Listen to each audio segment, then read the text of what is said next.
তো দেখুন বন্ধুরা, আমরা আজকে ব্লগের সঙ্গে সঙ্গে চিকেন রেসিপি দেবো। তো এই যে আমরা এখন চিকেনটা বানাবার জন্য নিয়ে নিয়েছি। তো এই ভিডিওটা নিশ্চয়ই দেখবেন, কারণ আজকে আমরা ব্লগ তার সঙ্গে সঙ্গে রেসিপি দেবো। আর আমাদের প্রত্যেকটা ব্লগের মধ্যে না, কিন্তু কিছু কিছু ব্লগের মধ্যে ব্লগিংও করবো, তার সঙ্গে সঙ্গে রেসিপিও দেবো। তো আমাদের আশা করবো আপনারা আমাদের ভিডিওটা ভালো লাগবে আর আমাদের চ্যানেলটাকে সাবস্ক্রাইব করবে। তো চলুন আমরা ভিডিওটা শুরু করছি।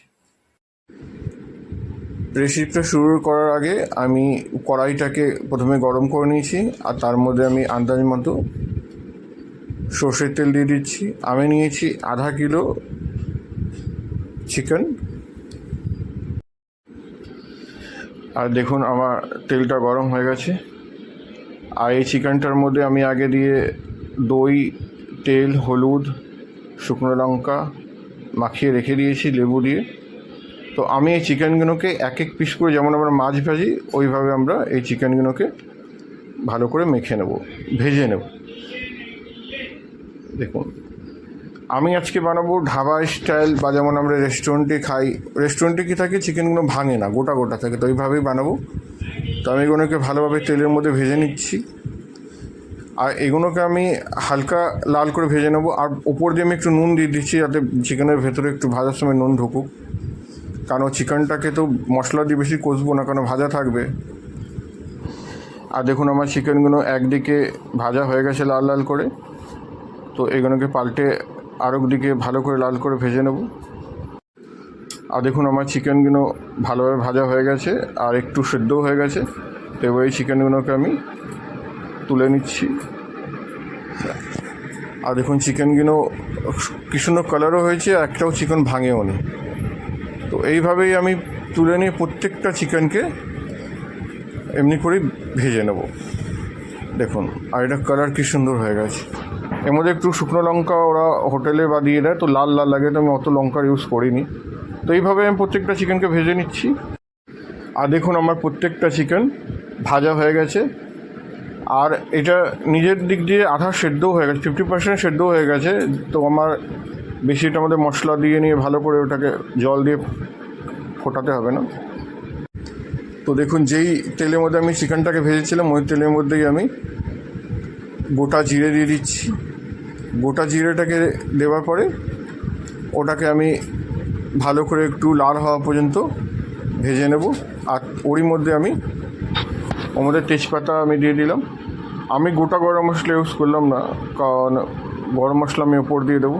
আর তার মধ্যে আমি প্রথম দিয়ে কেটে রাখা পেঁয়াজগুলোকে, লম্বা লম্বা করে কেটে রাখা পেঁয়াজগুলোকে দিয়ে দিয়েছি।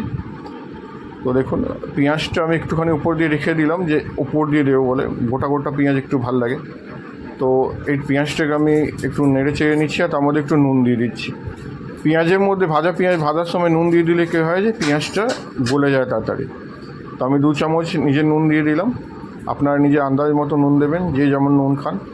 চলুন এটা একটু নাড়িয়ে চাড়িয়ে নিই। আর দেখুন প্রায় আমার পেঁয়াজটা ভাজাও হয়ে গেছে আর গলেও গেছে। তো এবার আমি প্রথম দিয়ে বেটে রাখা কাঁচা লঙ্কা, আদা বাটা আর রসুন বাটা একসঙ্গে বেটে নিয়েছি, আর একটু গোলমরিচের গুঁড়ো একসঙ্গে বেটে এটাকে রেখে দিয়েছি। এবার আমি এই পেঁয়াজটার মধ্যে এগুলোকে দিয়ে দেবো। তো দেখুন এটাকে আমি দিয়ে দিচ্ছি।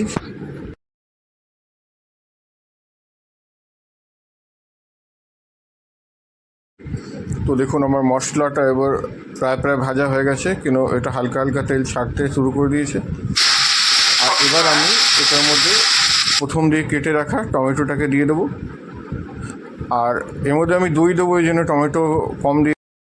আর দেখুন টমেটোটা আমার প্রায় গলে গেছে। তো এবার আমি প্রথম দিয়ে জলের মধ্যে গুলে রাখা জিরে গুঁড়ো, ধনের গুঁড়ো, হলুদের গুঁড়ো আর শুকনো লঙ্কার গুঁড়ো, ওটাকে আমি এই মশলার মধ্যে দিয়ে দিলাম।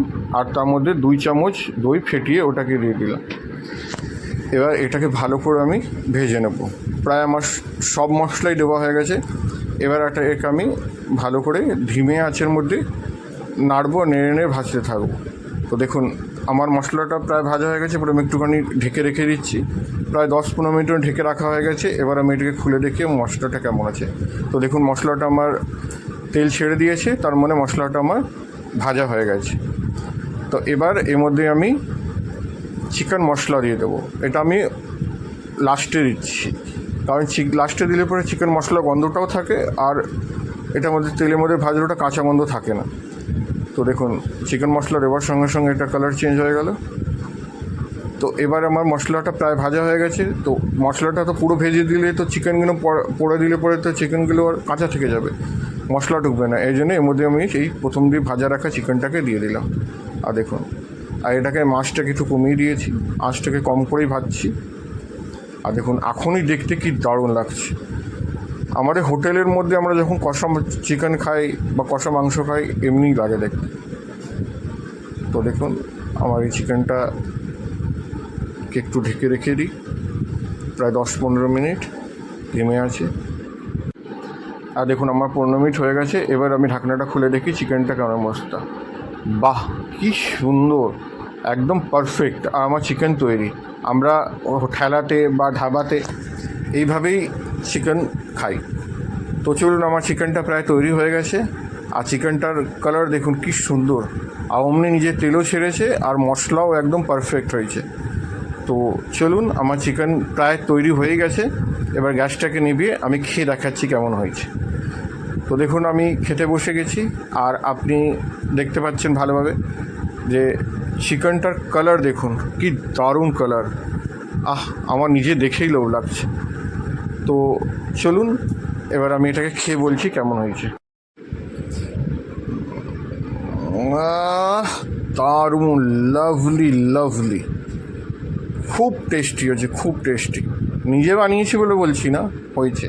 আমরা ধাবাতে বা হোটেলে যখন খাই এই টেস্টি লাগে। তো চলুন আপনারাও নিজের বাড়িতে বানান, খান, আর কমেন্ট করেও জানান যে কেমন হয়েছে। আমিও একদম তৃপ্তির সঙ্গে কবজি ডুমিয়ে খেয়ে নিই। তো ভিডিওটা এখানেই রাখছি, দেখা হচ্ছে পরবর্তী ভিডিও। নমস্কার।